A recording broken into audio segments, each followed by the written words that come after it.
Antes eu te conhecia de ouvir falar, mas agora de contigo andar. Eu sei o Deus que tenho, meu Rei, Senhor e Pai. Te quero em minha vida mais e mais.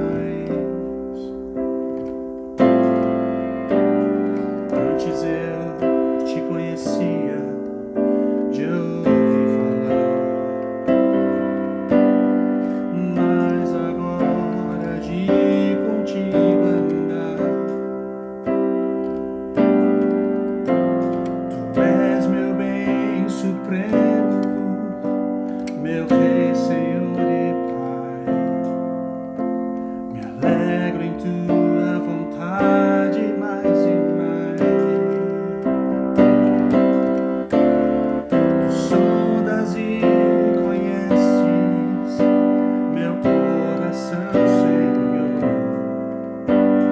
Sabes, sou limitado, mas conto com seu amor. Sendo, pois, teu filho, venho te dar louvor.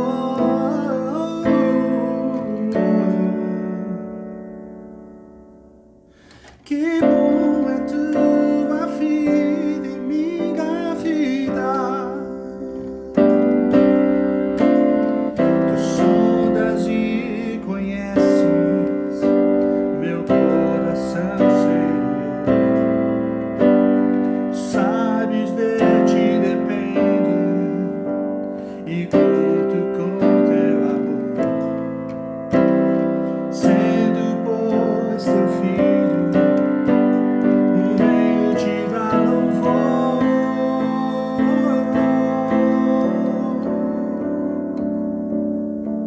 Que glória é tua vida em minha vida. Que bom é tua vida em minha vida.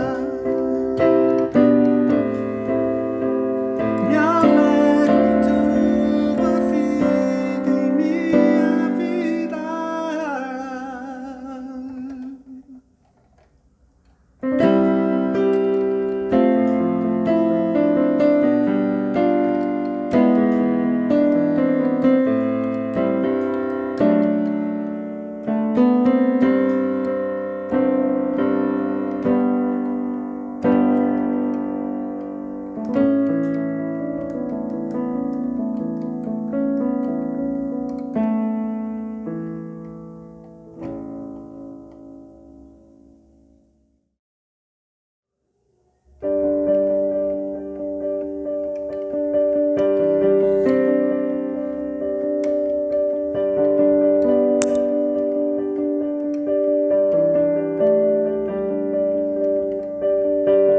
Nestes dias de desespero,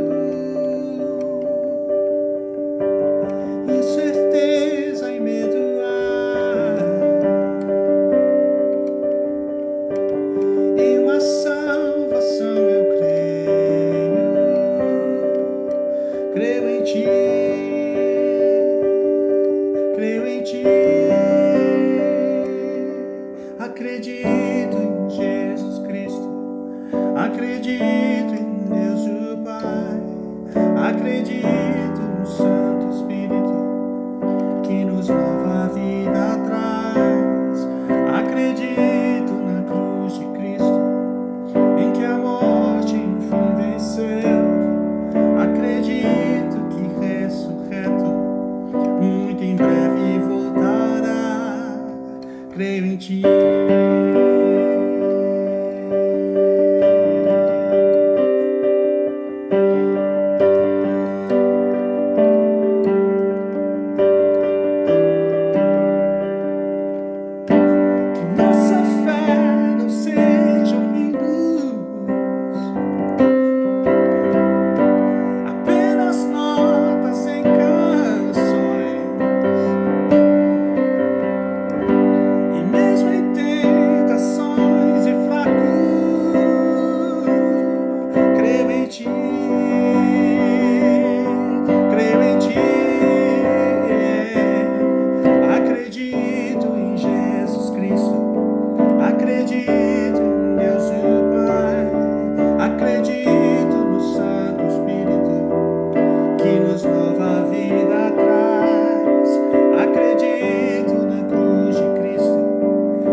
Acredito no Santo Espírito que nos mova a vida atrás. Acredito na cruz de Cristo e que a morte enfim venceu. Acredito que ressurreto muito em breve vai, em breve voltará, em breve voltará, em breve voltará.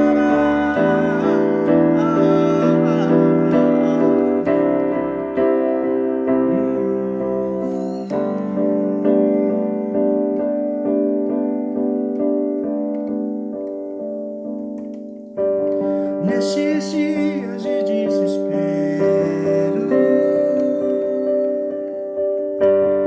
incerteza e medo há,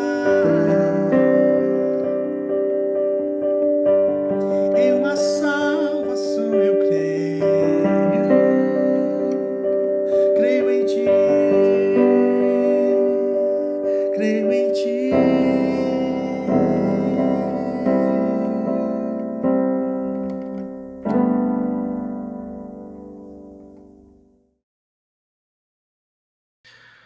Olá, queridos, tudo bem? Mais uma vez, bom poder estar aqui com vocês, aproveitando da tecnologia para a gente poder cultuar a Deus juntos, né? Ou cantar essas canções, louvar ao nosso Deus e agora poder meditar um pouco sobre as Escrituras, sobre essa mensagem tão poderosa que Deus tem compartilhado conosco nessas semanas.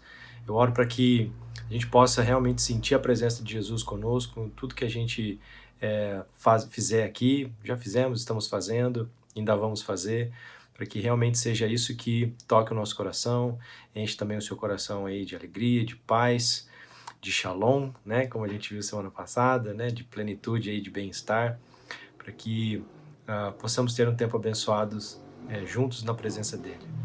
Vamos orar?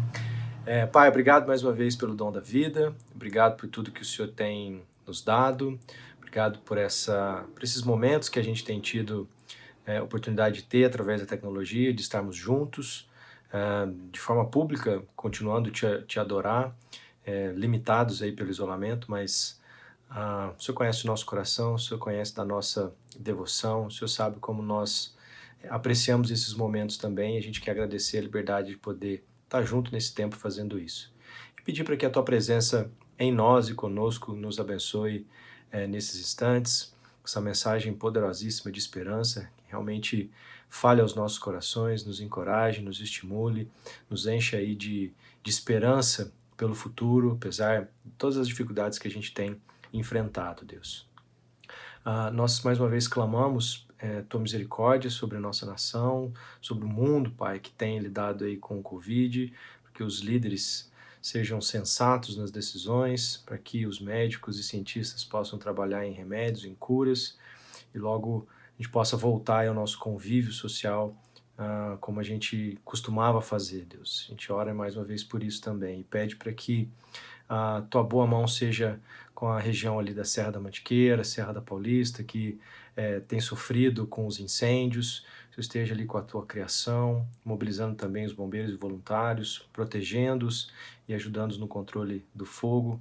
E minha oração é para que, quando a gente estiver vendo essa mensagem, tudo já esteja normalizado pela Tua graça e pela Tua misericórdia, Deus. Mas, mais uma vez, fala conosco nesses instantes, é nossa oração, e a gente faz com muita gratidão em nome de Jesus. Amém. Última mensagem dessa série que a gente tem chamado de Novo Anormal, referente aí a esse... o pessoal está chamando de novo normal, né? Esse jeito da gente viver separados uns dos outros, máscara, distanciamento social, como se realmente essa realidade da pandemia fosse gerar mudanças profundas no nosso coração, no nosso caráter.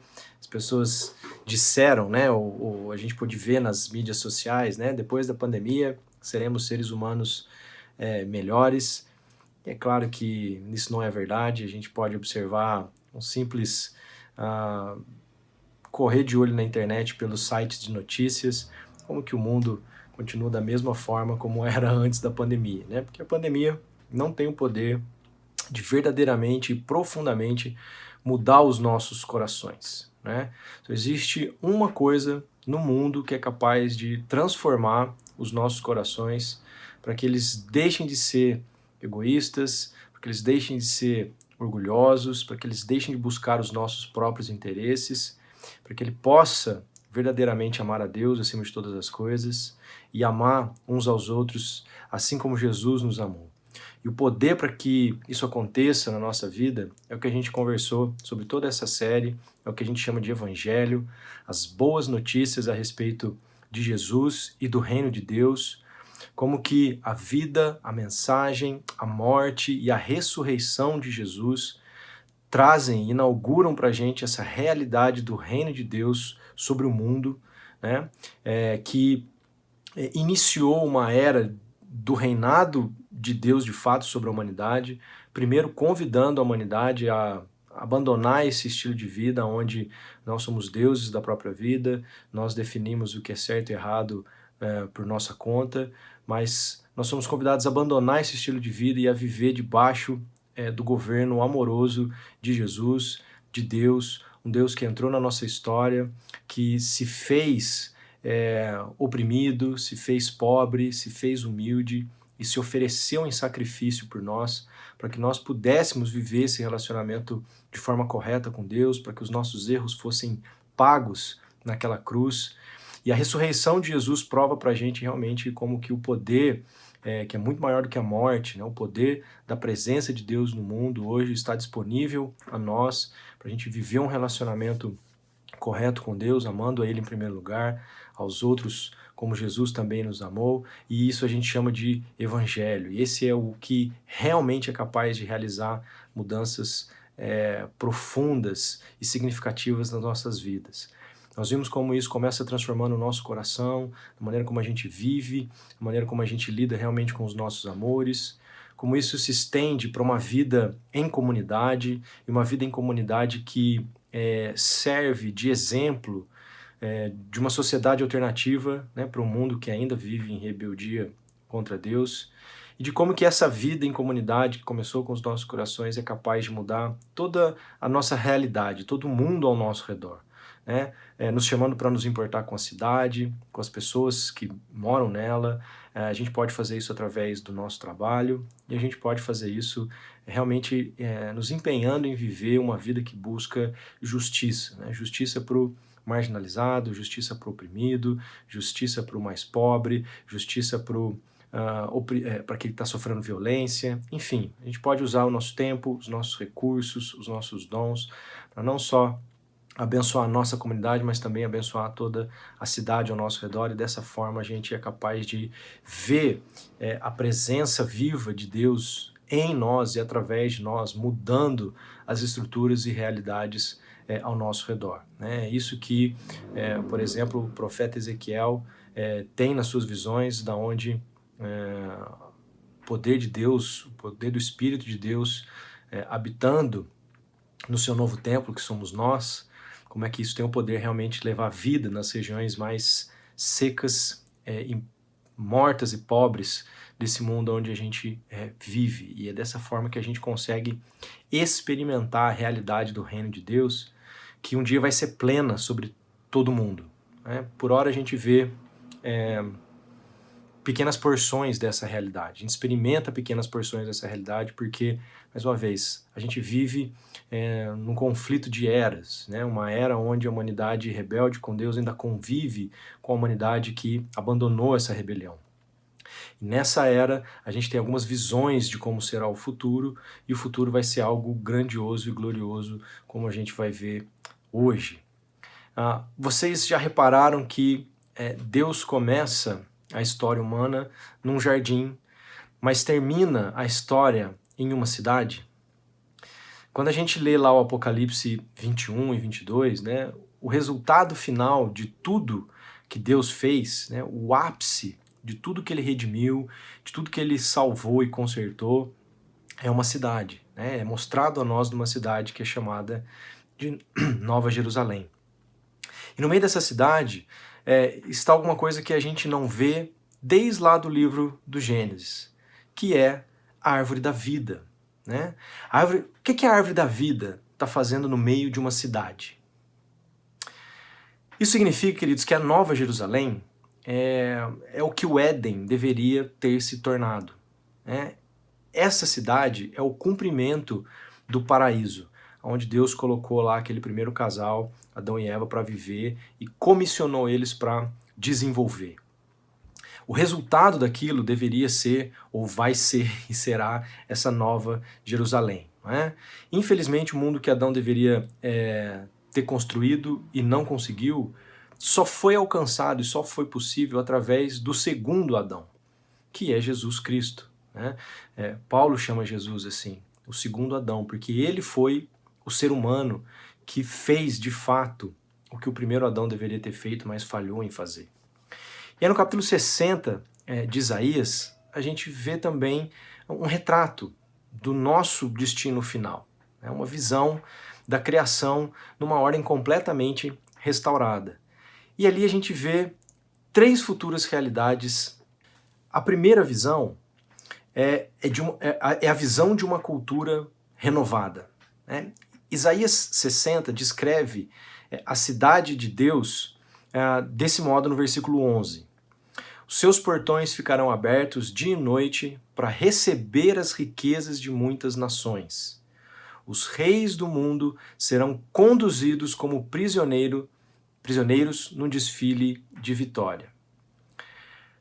Todas as riquezas de todas as nações estão fluindo para essa Nova Jerusalém, para a honra e glória de Deus. Mas vejam que não é qualquer riqueza.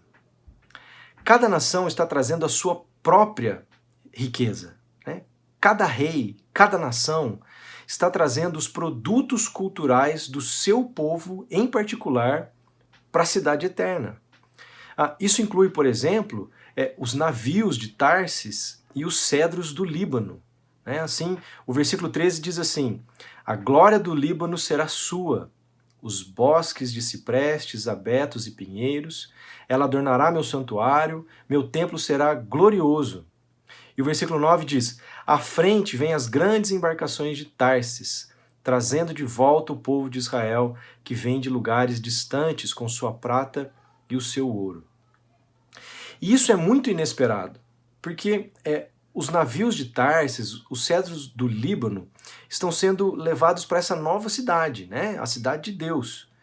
E é surpreendente porque no capítulo 2 de Isaías, Deus condena os cedros do Líbano e todos os navios mercantes, porque eles eram construídos de forma arrogante e orgulhosa e eram usados nos empreendimentos humanos, principalmente militares. E mesmo assim, o que é que nós vemos?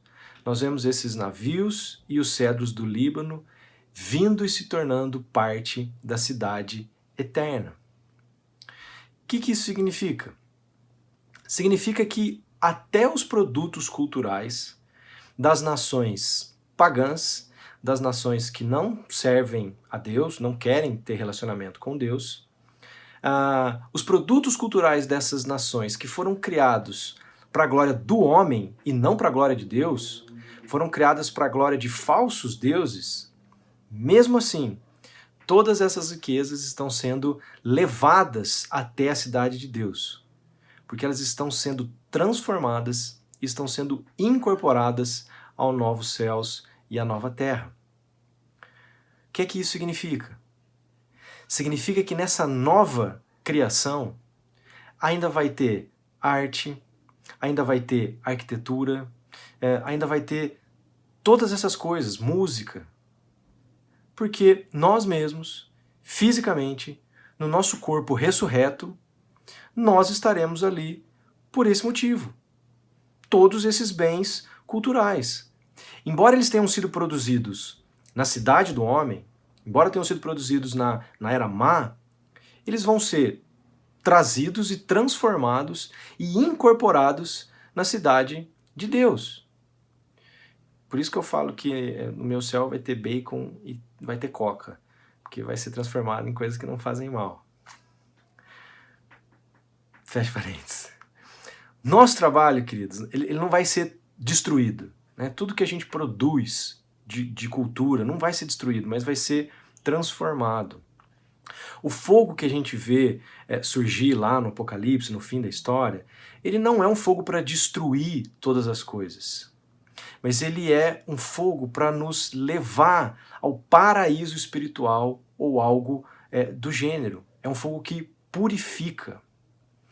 Esse fogo, no final da história, vai purificar todas as coisas, de maneira que as impurezas vão deixar de existir. O mal vai deixar de existir. O pecado vai deixar de existir. E somente o que é puro, somente o que é bom, somente o que é santo vai permanecer e vai se tornar parte da cidade eterna de Deus. A segunda realidade que a gente pode ver é a visão do Shalom restaurado. O versículo 18 diz: a violência desaparecerá de sua terra, a desolação e a destruição da guerra chegarão ao fim, a salvação a rodeará como os muros de uma cidade, e o louvor estará nos lábios de todos que ali entrarem. Isso significa que os seres humanos, e aí especialmente os relacionamentos humanos, vão ser curados. Na Nova Jerusalém não existe mais nenhuma violência, nenhuma tristeza, nenhuma guerra, nenhum tipo de conflito. Tudo isso vai desaparecer. E a gente não vai ter só uma cultura renovada, mas nossa comunidade, nossa família vai estar reunida, os relacionamentos vão estar restaurados, ou seja, as raças não mais se odiarão, e ainda assim, cada raça vai estar levando os seus próprios produtos culturais até a cidade. Percebe o que isso significa? Significa que essa comunidade que a gente sempre sonhou, né, que a gente sempre desejou, vai ser nossa. Né? Os dias melhores que o Jota Quest canta, né? Esperando dias melhores, onde a gente vai se amar, se respeitar, isso vai acontecer, porque isso vai fazer parte da grande cidade eterna. E ainda uma terceira realidade, queridos, é a visão de uma intimidade espiritual extraordinária. Porque o versículo 19 diz pra gente assim: você não precisará do brilho do sol durante o dia, nem da claridade da lua durante a noite, pois o Senhor será a sua luz eterna, seu Deus será a sua glória. E é isso que João viu e escreveu no final do Apocalipse, quando a Nova Jerusalém desce do céu e ele vê a cidade eterna e não vê o sol, nem a lua, nem outro tipo de luz. porque o próprio Cordeiro, o próprio Jesus, é a luz da cidade. E essa descrição de João é muito parecida com a descrição de Isaías, quando a gente lê lá no capítulo 21 e 22 do Apocalipse assim: vi um novo céu e uma nova terra, vi a cidade santa, a nova Jerusalém que descia do céu da parte de Deus. Ouvi uma forte voz que vinha do trono e dizia: vejam, o tabernáculo de Deus está no meio do seu povo. Deus habitará com eles, e não haverá mais morte, nem tristeza, nem choro, nem dor. Todas essas coisas passaram para sempre. E a cidade santa brilhava com a glória de Deus e cintilava como uma pedra preciosa, como jaspe, transparente como cristal. A cidade não precisa de sol nem de lua, pois a glória de Deus a ilumina, e o Cordeiro é sua lâmpada. Suas portas nunca se fecharão, e todas as nações trarão sua glória e honra à cidade. De cada lado do rio estava a árvore da vida, cujas folhas servem como remédio para curar as nações. O mais extraordinário de tudo isso, toda cidade está cheia da glória Shekinah de Deus. Essa glória é a glória da presença imediata de Deus. No tabernáculo, né, e no templo, na imagem do templo que a gente tem, toda essa glória estava por trás de um véu, no Santo dos Santos, né, onde ela estava guardada e protegida porque ela era fatal pelo fato de nós somos pecadores, corruptos, e Deus é santo e puro. De forma que qualquer pessoa que inadvertidamente entrasse diante da glória de Deus, ela morria, ela era consumida. Mas aqui tudo isso mudou. Nós fomos purificados, fomos feitos santos e fomos colocados em um relacionamento correto com Deus, não por causa das coisas que nós fazemos, mas por meio da justiça e do sacrifício de Jesus. E por isso que a presença imediata de Deus, essa presença Shekinah, ela pode estar entre nós. Nós podemos desfrutar dela, nós podemos nos aquecer nela e nada acontece conosco. E quer você reconheça isso ou não, essa glória tem sido o desejo mais profundo do seu coração por toda a sua existência. E esse desejo tem sido frustrado até agora, porque o seu coração busca satisfazer esse anseio nas coisas criadas. No prazer, no sexo, no dinheiro, no poder, nos relacionamentos, nas coisas que são boas, mas que não são capazes de preencher esse desejo mais profundo do nosso coração, que é esse anseio pela glória e pela presença de Deus. Mas nessa cidade, na cidade eterna, ela é nossa. A presença de Deus que dá vida, que traz intimidade, que cria alegria, ela vai ser o próprio ar que nós respiramos. Nós vamos desfrutar dessa presença plena de Deus conosco o tempo todo.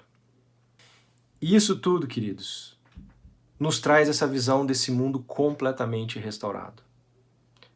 Nossa separação com Deus é resolvida, nós temos intimidade com Ele, nossa separação uns dos outros também é resolvida e nós vivemos bem, vivemos em comunidade.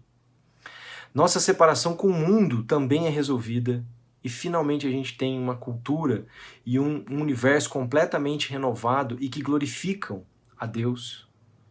E você sabe por quê? Por que tudo isso? Por que Deus planejou tudo isso? Porque a cruz se tornou a árvore da morte para Jesus, para que nós pudéssemos ter a árvore da vida. Por isso, queridos, que o Evangelho, de fato, transforma nosso coração, transforma nossa comunidade, nossa forma de viver e transforma todo o mundo. E é essa visão que nos leva a agir e é essa história de redenção, de transformação que nós tanto desejamos.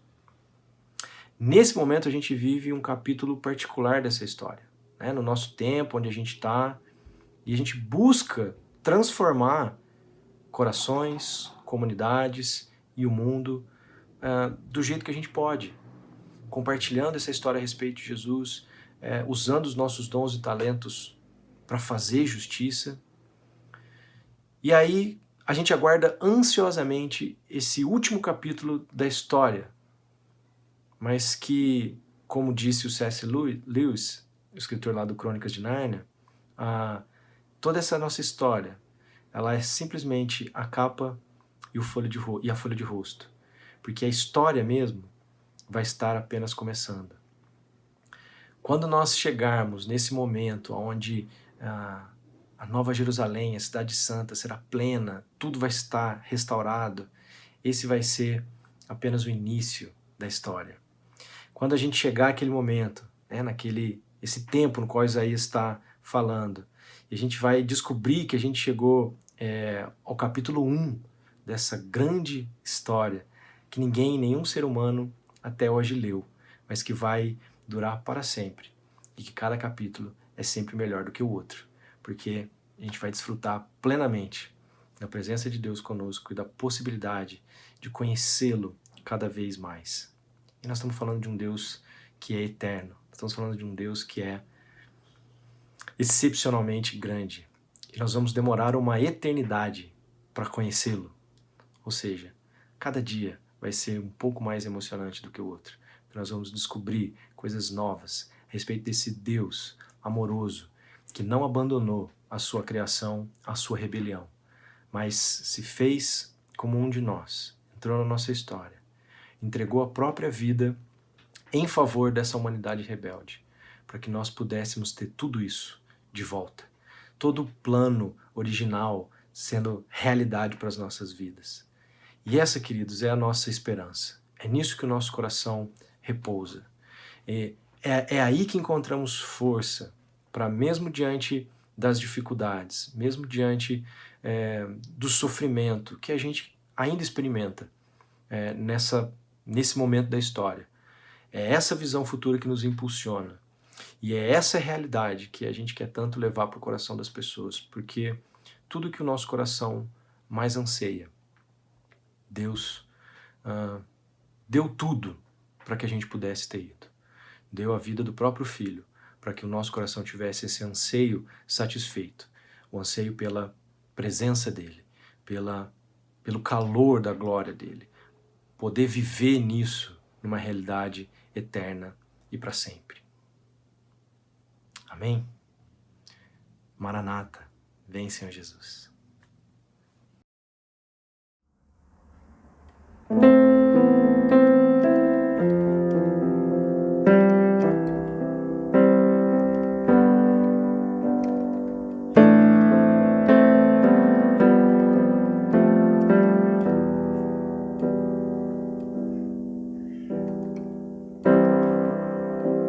De onde vem a paz que surpreende o oprimido, fazendo descansar sem medo de seu inimigo? De onde vem a força que o faz repousar seguro?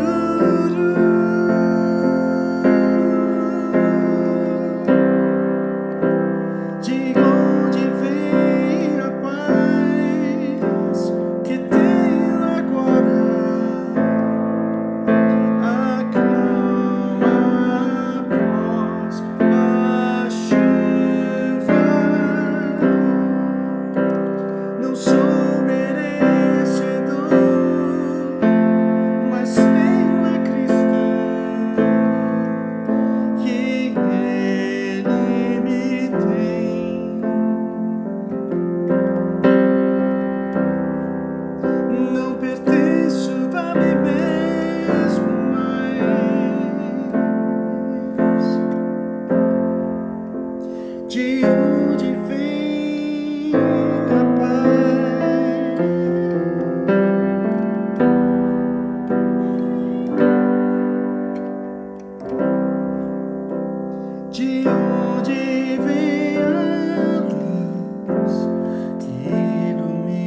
Pai querido, Pai santo, nós queremos te agradecer, Deus, por não ter nos abandonado, a nossa rebelião, a nossa rebeldia. Nós queremos te agradecer pela tua misericórdia, pela tua graça, te louvar pela tua bondade, pela tua grandeza, por essa história maravilhosa que o Senhor tem escrito nas nossas vidas, principalmente por esse capítulo em especial, o momento onde todas as coisas, todo o universo vai ser plenamente restaurado.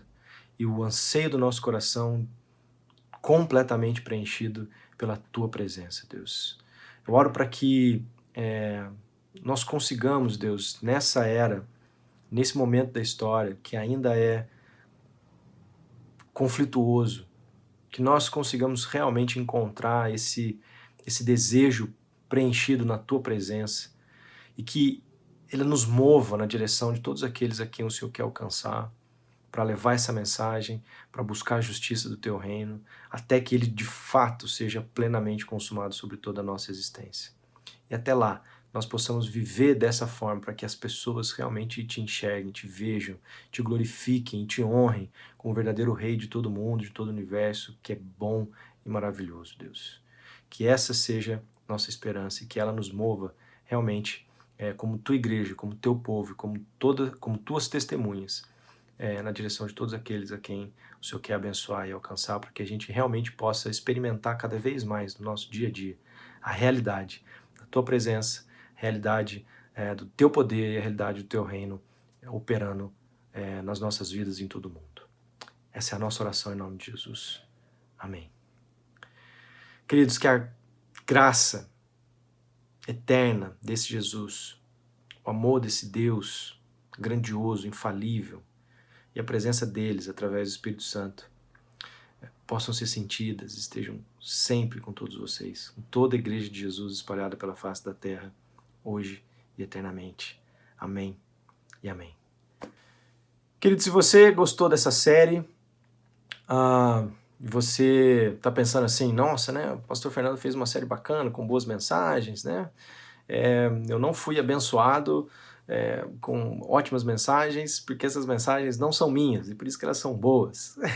As mensagens que você ouviu dessa série, elas são do pastor Tim Keller, é um pastor norte-americano que eu gosto bastante, e eu entrei em contato com elas através desse livro aqui, O Evangelho na Vida, Timothy Keller, da editora Nova Vida, Vida Nova. Não estou fazendo propaganda, não estou ganhando merchan da editora, tá? Estou dizendo para você que se você gostou dessas mensagens, por uma questão de acessibilidade, porque isso aqui é um guia de estudos e ele acompanha um DVD com palestras do pastor Tim Keller. E as palestras são as mensagens dessa série, tá? Eu tentei reproduzir elas quase que na íntegra, eu só mudei uma coisinha ou outra, adequando um exemplo, trazendo mais para a nossa realidade, mas as mensagens são do pastor Tim Keller, meu intuito nunca foi receber crédito por elas, mas eu fiz dessa maneira para que as palestras estavam em inglês, com legenda, os textos todos em inglês, e aí por uma questão de acessibilidade, algumas pessoas poderem acompanhar bem as mensagens, serem abençoadas por elas, assim como eu fui quando eu tive contato com esse material, eu decidi fazer dessa maneira, tá? Então, mais uma vez, meu intuito não é falar, nossa, o pastor Fernando fez uma série muito boa, essa série não é minha, tá? Eu só reproduzir elas, estou dizendo para vocês aqui que se vocês quiserem ter elas e guardar com o pastor Tim Keller, falando elas, expondo elas para vocês, vocês podem comprar em qualquer livraria, tá bom? Queridos, no próximo domingo, nós vamos ter um encontro um pouco diferente. A gente já fez isso uma vez e a gente vai fazer de novo. A gente vai fazer um encontrão com todo mundo através do Google Meet. Né? A gente vai, próximo da hora do culto, das 19h30, a gente vai divulgar um link nos nossos grupos. Você pode também convidar outras pessoas, se você quiser. A gente vai abrir uma reunião e a gente vai fazer um bate-papo com todo mundo junto, para a gente se ver, para a gente trocar notícias, para a gente estar junto, orar junto, compartilhar um pouco como está sendo esse isolamento, tá? Se você nunca veio na nossa comunidade, está acompanhando aí o nosso canal pelo YouTube, quiser participar, fica à vontade, procura a gente nas redes sociais para a gente divulgar o link para você, para a reunião, para você poder participar. Não tem problema algum, tá? Vai ser um encontro bem descontraído. E eu quero propor algo para a gente nesse encontro, tá? Nós vamos nos encontrar às 19h30, pelo Google Meet online, claro, né? Mas eu quero falar para você preparar uma refeição, tá? Com a sua família. Tá? Então tenta organizar aí a sua estrutura digital para o encontro, celular, às vezes televisão, notebook, em algum lugar que você consiga colocar todos na mesa, né? Ou que a gente consiga ver todo mundo, mas que tem uma mesa posta, né? Com o seu jantar. E a gente vai ceiar junto, né? A gente vai comer junto e a gente vai ceiar tudo junto enquanto a gente conversa, tá? Perde um tempinho ali, compra um pão gostoso que você goste, que você possa comer, né? Que dê para todo mundo que vai estar com você. E um suco de uva também, bem gostoso, né? Sugiro aquele integral, que é bem gostosinho da gente tomar. E aí, em determinado momento do nosso jantar, da nossa ceia, nós vamos celebrar a ceia como Jesus nos ensinou a celebrar, porque é Ele quem realmente nos une nessa hora. Tá bom? Então, domingo que vem, encontrão via Google Meet, a gente vai passar algumas instruções aí ao longo da semana, mas prepara um jantar, tá? Pra gente cear junto enquanto a gente conversa, e a gente vai celebrar a ceia de Jesus também nesse momento. Tá bom? Boa semana, Deus te abençoe, até lá!